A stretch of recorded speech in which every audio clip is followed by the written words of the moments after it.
It's day 4 of drywall. So let me tell you a little bit about the crew that we have working for us. There's Danny, who's clearly the lead. He talks to the customers, he estimates the jobs, he collects the money, he coordinates the other trades. And we also have Andre and Ray, who show up and they do the work. So when they have big days like Monday, all 3 of them show up, and Danny does the fiddliest bits of the work.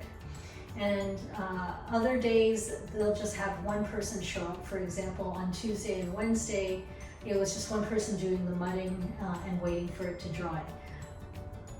Yesterday, the one person that showed up was Danny, and he was going to do the last coat of compound on the wall. And while he was doing that, he noticed that this section of wall wasn't completely flat. So he came back today and he cut out this entire section of drywall from floor to ceiling.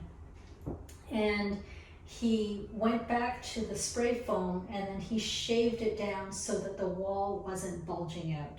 So after he did that, he put new drywall up, he put more tape, and he put more joint compound. And he did 3 coats today, ran the fans and took his time and got it done. While he was working on this, I asked him what was up. And he said, well, if wall's not flat, and if the wall's not flat, we're not going to be able to get the cabinets square. And we won't be able to get the countertops square to this. And if it's not flat now, if it's not straight now, it's never going to be flat. And he's absolutely right. So it was really impressive to see this level of attention to detail that he's willing to take out and remud an entire section of the wall.